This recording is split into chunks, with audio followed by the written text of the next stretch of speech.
Reese punches it away. Cahill! Yes!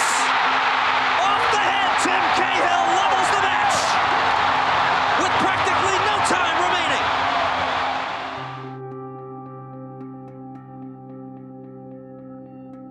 The first game at Giant Stadium with that 46,000 people, I will never forget that game. They were playing New England, and the game was tied 0-0. The Manchesters couldn't score, New England couldn't score. They were talking about going to a shootout, which is how games ended at the time. And then with 15 seconds left, New England got the ball.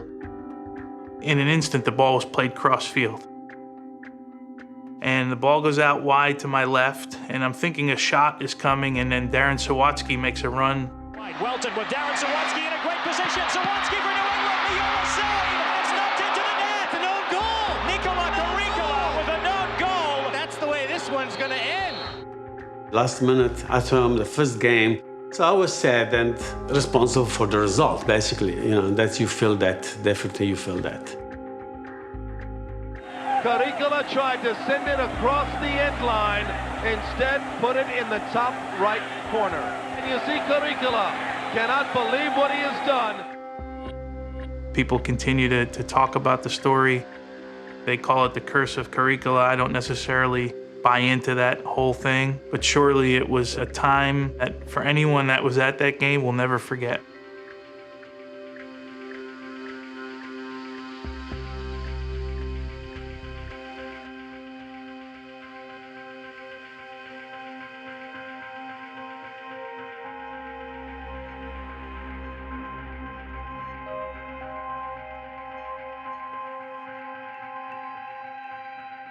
When I first got traded here, the fans tell you, we're always an organization that hopes we can get our first championship this year, and we're really banking on you guys to do that. And I thought, oh, really? You guys have never won a championship? And they said, no. We're the only one of all the original MLS teams to not have one championship to our name.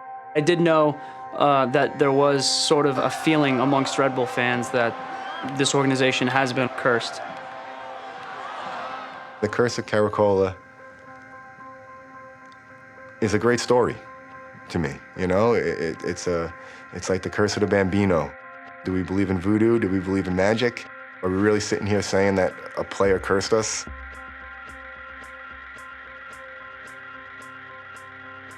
In 2000, they had their best team ever up to that point, and they win their first round for the first time ever. And then they played Chicago, and it's a best-of-3 series. Chicago wins at home, Manchester's win at home, so now it goes to Chicago for decisive Game 3. Chicago scores 2 goals very early, and then the Manchesters get 2 back, and we're tied at 2-2. And like, wow, this is finally happening. We're 1 game from MLS Cup. This is it. And it was probably around the 75th minute that Adolfo Valencia got sprung through and scored the go-ahead goal. We were, at that point, 14, 15 minutes away from MLS Cup.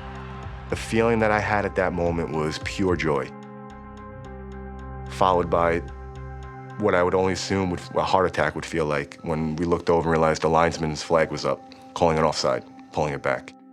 It was just literally like your heart sinks because you're almost playing in your head that we're on the road, that was our opportunity. 5, 6 minutes later, Ante Razov, it's almost the same play, gets sprung and scores to knock us out. I think that goal could have been offside as well. Now, were both goals offside, were both goals onside? Who knows? But yeah, both borderline calls going against Metro. 1 goal stands, the other one doesn't. The Manchesters lose. Their best team ever goes home with nothing. It haunted me for a while, and I always go back to that being one of the best and worst moments of my career, and I'll never forget it.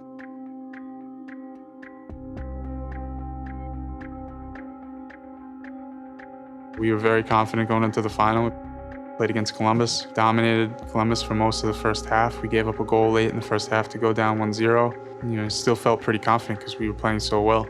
And Richards, nice cut, sliding through the wall there, and the end is tied it. John Wallenick. Finally got a goal with a hometown boy who poured his heart and soul into the team, and we were ecstatic. We thought we had, you know, this was it. This was finally going to be our year. I was so confident at that moment. I just knew that we were going to win. As soon as we stopped hugging each other and jumping up and down, Columbus puts one in the net. Goal, Columbus! And you get that same sensation like, here we go again. Like here, my heart's getting ripped out all over again. We let down for just a split second. Then all of a sudden you're sitting in the locker room and it's over and you missed out on an unbelievable opportunity. It's definitely tough to think about.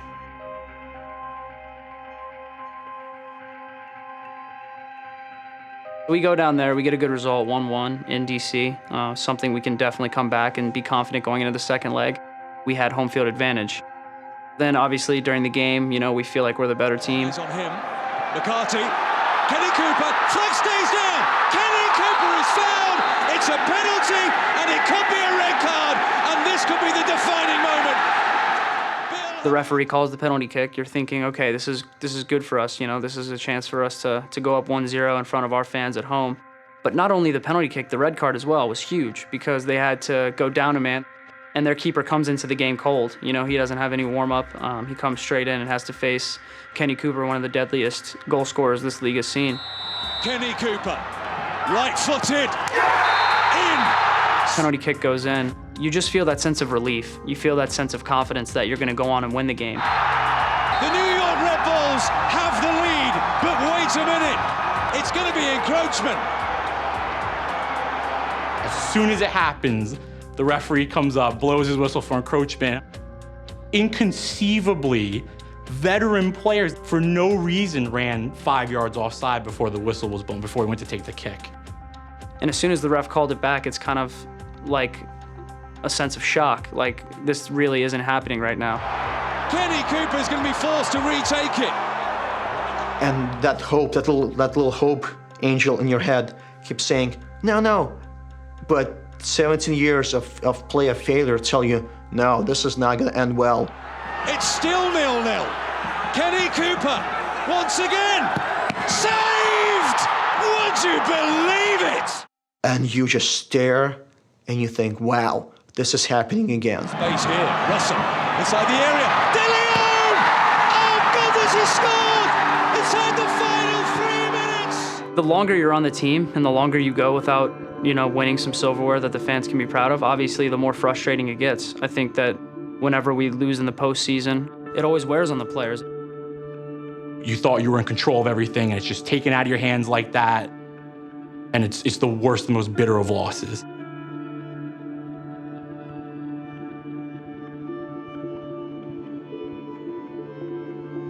The first day I got the job, I really got through to them, letting them know, about the history of this club with your fans and how they've stayed with us through thick and thin.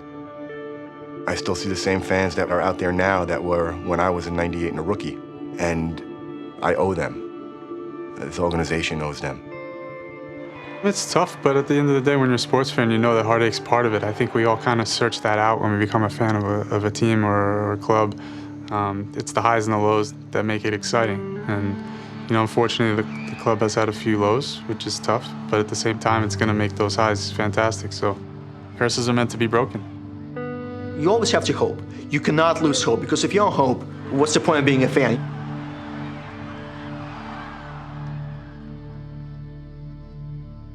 When I hear the curse of Caricola, I start laughing, because one own goal in 1 minute, in 1 second, cannot cause all this issue with the fans or with the team or Red Bull. I just wish Red Bull to play well and win the game. So they just have to win.